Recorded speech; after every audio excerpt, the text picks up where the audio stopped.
በአፍሪካ ውስጥ ጠንካራ መከላከያ ኃይል ያላቸው ሀገራት ይፋ ሆነዋል። ኢትዮጵያ ስንተኛ ደረጃ ላይ ትገኛለች? ሀገራችን ኢትዮጵያና ግብጽ ያልተጠበቀ ደረጃ ላይ ተቀምጠዋል። ይህንን ጉዳይ እንመለከታለን። በሌላ መረጃችን የአሜሪካው ፕሬዝዳንት ዶናልድ ትራምፕ የንግድ ጦርነቱን አሁንም አጧጥፎ ቀጥሏል። በተለይ ደግሞ ከቻይና ጋር የገቡት የታሪፍ ጦርነት በአስገራሚ ሁኔታ ተጠናክሮ ቀጥሏል። 24 ሰዓት ባልሞላ ጊዜ ውስጥ በፍጥነት የሚቀያየር የታሪፍ መጠን በሁለቱ ሀያላን ሀገራት መካከል እየተጣለ ይገኛል። እነዚህን ጉዳዮች የምናይ ይሆናል። አዳዲስና ወቅታዊ መረጃዎች በፍጥነት እንዲደርሳችሁ ይህንን ቻናል ከታች ሰብስክራይብ በማድረግ እስከ መጨረሻው አብራችሁን ቆዩላለሁ። በቅድሚያ በአፍሪካ ውስጥ ጠንካራ መከላከያ ኃይል ያላቸው ሀገራት ይፋ ሆነዋል። ኢትዮጵያና ግብጽ አስገራሚ ደረጃ ላይ ተቀምጠዋል። በ2025 በዚህኛው ዓመት ተቀማጭነቱን በአሜሪካ የሆነውና ከፍተኛ ተቀባይነት ያለው ግሎባል ፋየር ፓወር ኔትወርክ ወይም GFP የተባለው ተቋም ባወጣው መረጃ የአፍሪካ ሀገራት ባላቸው የጦር መሳሪያ መጠን፣ በሰራዊት ብዛትና ጥንካሬ፣ በበጀት አቅም፣ በመልክዓ ምድራዊ አቀማመጥ እንዲሁም ባላቸው ሀብት ላይ በመመስረት ደረጃ አውጥቷል። የሀገራትን አጠቃላይ ወታደራዊ አቅም ከተለያዩ መስኮች አንጻር በመገምገም ተቀባይነት ያለው ግሎባል ፋየር ፓወር በየዓመቱ ከሚያወጣው ሪፖርት በአውሮፓውያኑ 2025 የ145 ሀገራትን ወታደራዊ ጥንካሬ በመገምገም የሰጠውን ደረጃ ይፋ አድርጓል። በተጨማሪም የአገራቱ ወታደራዊ አቅም ከሌሎች አገራት ጋር ባላቸው ትብብር፣ የዲፕሎማሲ ግንኙነትና በሚጠቀሙት ወታደራዊ ቴክኖሎጂ አማካኝነት ይወሰናል ብሏል። የአፍሪካ አገራትም የግዛትና የሕዝባቸውን ደህንነት ለመጠበቅ እንዲሁም በውስጣቸው ያሉ ታጣቂ ቡድኖችን ለመቆጣጠር ከምጣኔ ሀብታቸው አንጻር ከፍተኛ በጀት በመመደብ የሰው ኃይላቸውን በማሰልጠን ወታደራዊ መሰረተ ልማቶችን በመገንባትና በማዘመን እንዲሁም ዘመናዊ የጦር መሳሪያዎችን በመታጠቅ ላይ ይገኛሉ ብሏል። ግሎባል ፋየር በአውሮፓውያኑ 2025 ባወጣው የዓለም ሀገራት ወታደራዊ አቅም ደረጃ ውስጥ የተካተቱት የአፍሪካ ሀገራት መካከል ቀዳሚ የሆኑት 5 ሀገራት የሚከተሉት ናቸው ብሏል። አምስተኛ ኢትዮጵያ በጦር ኃይል ጥንካሬ በአፍሪካ 5ኛ ደረጃ ላይ የምትገኝ ሲሆን በዓለም ደግሞ 52ኛ ደረጃን ይዛለች። ኢትዮጵያ ግዙፍ ሰራዊት የገነባችው በአገር ውስጥ ደህንነት ለማስጠበቅና በቀጠናዊ የደህንነት ሁኔታ በተለይም በአፍሪካ ቀንድ ያሉትን ግጭቶች መሰረት በማድረግ ነው ተብሏል። ኢትዮጵያ ሰራዊቷን ዘመናዊ የጦር መሳሪያዎችን ለማስታጠቅ፣ ወሳኝ ወታደራዊ መሳሪያዎችን ለመስራትና የሰው ኃይሏን ለማሰልጠን ከፍተኛ መዋዕለ ንዋይ ታፈሳለች ብሏል።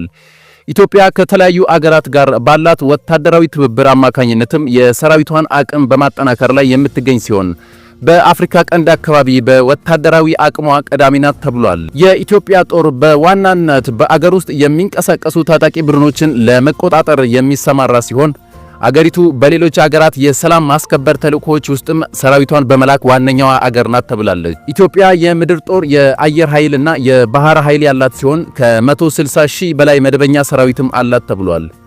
አራተኛ ደረጃ ላይ ደቡብ አፍሪካ፣ ሶስተኛ ናይጄሪያ፣ ሁለተኛ አልጄሪያና የኢትዮጵያ ታሪካዊ ተቀናቃኝ የሆነችው ግብጽ አንደኛ ደረጃ ላይ ተቀምጣለች።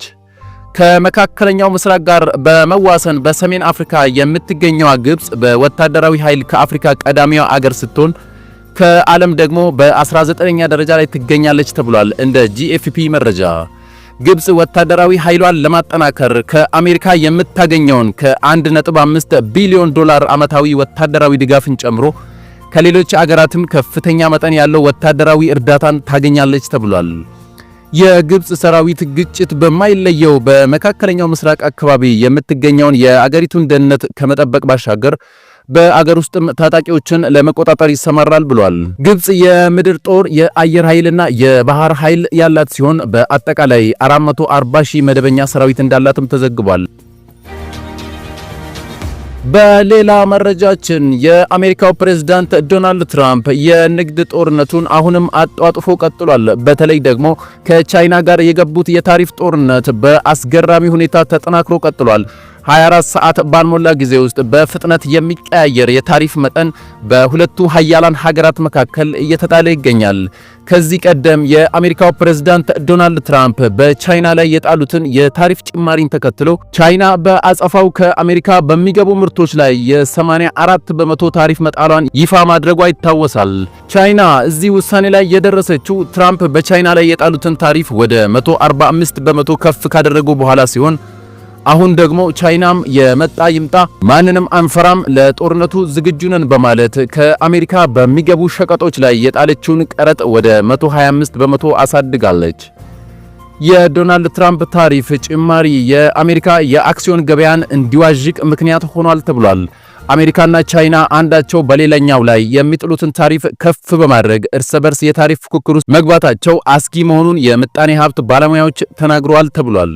የቻይናው ፕሬዝዳንት ሺጂፒንግ የአውሮፓ ህብረት ከቻይና ጎን በመቆም የአሜሪካን የምጣኔ ሀብት ጭቆና እንዲታገል ጠይቋል የተባለ ሲሆን በታሪፍ ጦርነት ማንም አሸናፊ አይሆንም ብሏል። ትራምፕ ግን ከቤጂንግ ጋር ድርድር በማድረግ ለሁለቱም ሀገራት የሚጠቅም ስምምነት ላይ እንደሚደርሱ ተስፋ አደርጋለሁ ብሏል። ይህ የንግድ ጦርነት እየተጋጋለ ሄዶ የምጣኔ ሀብት ድቀት ያስከትላል የሚል ስጋትም ተፈጥሯል። ትራምፕ ከፍተኛ ታሪፍ በጣለባቸው ሀገራት ላይ የተላለፈው ውሳኔ ተፈጻሚነት ለ90 ቀናት እንዲዘገይ መወሰኑንና 60 የሚደርሱ ሀገራት ላይ የተጣለው ቀረጥ ተፈጻሚ መሆን በጀመረ በሰዓታት ውስጥ ዶናልድ ትራምፕ ያልተጠበቀ የፖሊሲ ለውጥ በማድረግ የከፍተኛው ታሪፍ ተፈጻሚነት እንዲዘገይ ውሳኔ እንዳስተላለፉ ተገልጿል። በዚህ መሰረትም ከአገራቱ ጋር የሚደረገው ድርድር እንዲቀጥልና ሁሉም አገራት የሚከፍሉት ዝቅተኛ የሆነውን 10 በመቶ ቀረጥ እንዲሆን ተደርጓል ተብሏል። የትራምፕ ታሪፍ በዓለም አቀፍ ገበያ ትልቅ የሚባል ለውጥ ያመጣ ሲሆን ባለፈው ሳምንት የወርቅ ዋጋ ታይቶ በማይታወቅ ሁኔታ ዋጋው በከፍተኛ ሁኔታ ሲጨምር የቡና ዋጋም ጨምሯል ተብሏል። በፕሬዝዳንት ዶናልድ ትራምፕ ታሪፍ ምክንያት በአሜሪካ የቡና ዋጋ እየናረ ሲሆን ከሌሎች አገራት ወደ አሜሪካ የሚገባ ቡና መጠን ስለቀነሰ የቡና ዋጋ ጨምሯል። ቡና የሚገዙ ሰዎች ቁጥርም እየቀነሰ ነው ተብሏል። በዚሁ ታሪፍ ምክንያት የኢትዮጵያ የብራዚልና የኮሎምቢያ ቡና ዋጋ በአሜሪካ ጭማሪ እንዳሳየ በተለያዩ መገናኛ ብዙሃን ተዘግቧል። ክቡራትና ክቡራን የዛሬ ሚዲያ ቤተሰቦች የአሁኑ መረጃ ይህን ይመስል ነበር። አዳዲስና ወቅታዊ መረጃዎች በፍጥነት እንዲደርሳችሁ ይህን ቻናል ከታች ሰብስክራይብ አድርጉ እያልኩ በቀጣይ መረጃ እስክንገናኝ ድረስ ሰላም።